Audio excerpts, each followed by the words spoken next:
एक भूकंप ने 6 फरवरी को एशियाई भाग में बहुत से शहरों को प्रभावित किया था। भूकंप का माप 6.7 था और इससे पूर्व भी कुछ भूकंप हुए थे। भूकंप से इस समय तक 33 से अधिक लोगों की मौत हो चुकी है और कई लोग घायल हो गए हैं। भूकंप के बाद तुर्की में हालात अभी भी कुछ तनावपूर्ण हैं। बहुत से लोग अपने घरों को खो चुके हैं या फिर खतरनाक भूकंपों के बाद से अपने घरों में नहीं रहना चाहते हैं। स्थानीय अधिकारियों ने इस समस्या को संभालने के लिए काम कर रहे हैं। तुर्की में अभी भी भूकंप के जोर के कारण उठती जा रही तीव्रता के कारण अधिक से अधिक संकटकालीन तथ्यों का सामना करना पड़ रहा है। स्थानीय अधिकारियों द्वारा भूकंप से प्रभावित क्षेत्रों में मदद करने के लिए कई संगठन भी काम कर रहे हैं।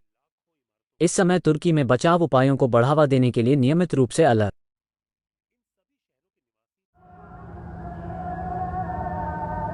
कुछ दिन पहले तक ये 5 लोगों का आशियाना था, लेकिन भूकंप के 2 बड़े झटकों ने इन्हें बेघर कर दिया। रात को तापमान -7 तक जाता है, लेकिन कोई विकल्प भी तो नहीं है। अब अजनबियों के साथ खाना भी पड़ता है और रहना भी। बच्चों को लेकर बाहर भागे थे उस सुबह। एक दिन बाद टेंट की छत मिली जिसमें गुजारा करना पड़ रहा है।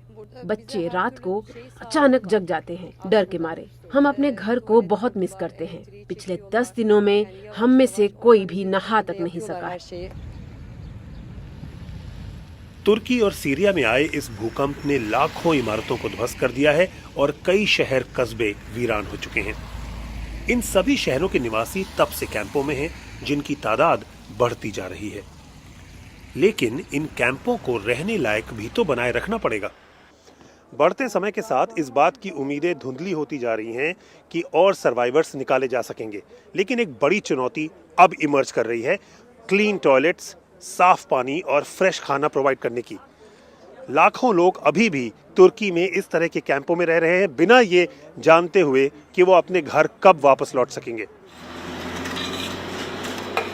तुर्की के प्रभावित शहरों में कम्युनिटी किचन शुरू कर दिए गए हैं, जहां लोग बाग आकर खाना खा सकते हैं। कई जगहों पर राशन बंटते भी दिखा। सरकार के साथ साथ बाहरी देशों और संस्थाओं से मदद तो आ रही है, लेकिन इतने बड़े पैमाने पर आई आपदा के कई पहलू होते हैं।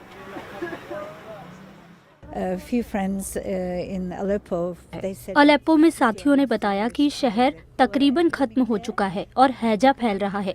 नेक इरादों के बावजूद यहाँ भेजा जाने वाला खाना कुछ समय के बाद खराब होकर नुकसान पहुँचा सकता है और इन्फेक्शन की वजह बनता है। हमारे पास आगे अभी बहुत कुछ करने को है। 43 साल के सहीन की दक्षिणी तुर्की के समाज में अच्छी साख थी। मिनटों में सब कुछ बदल गया।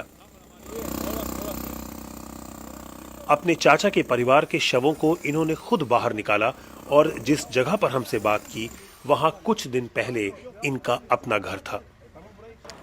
उस समय कोई मदद के लिए नहीं आया था। मैंने खुद कई लोगों को अपने स्टाफ के साथ गिरी हुई इमारतों से निकाला। न खाना था, न कुछ गर्म रखने को, सिर्फ ठंड थी बस। बाद में जाकर कुछ खाना मिला और अब ये टेंट ही हमारा जीवन है। ये कोयले के राशन की कतार है। हीटर और बिजली के अभाव में कोयले का ही सहारा है, लेकिन कैंपों के इर्द गिर्द सफाई बनाए रखना भी बड़ी मुसीबत बन चुकी है। जाहिर है शहर के शहर अब घरों के बाहर हैं। Initially it was more of the injuries load. शुरुआत में हमारे पास आने वाले मरीज घायल थे, लेकिन अब इन्फेक्शन वाली बीमारियों के मामले आने शुरू हो गए हैं और ऐसा हर बड़ी आपदा के बाद देखा जाता है। पीने वाले पानी की सप्लाई बंद होने की वजह से पेट और स्किन इन्फेक्शन के मामले बढ़े हैं। Infections are coming now. प्राकृतिक आपदाओं का असर लंबे समय तक दिखता है। बड़ी तादाद ने अपनों को खो देने वाले इन लोगों को अफसोस करने का भी समय नहीं मिल सका है और ज्यादातर इन हालातों से निकलना चाहते हैं। काशिफ सिद्दीकी के साथ नितिन श्रीवास्तव, BBC तुर्की।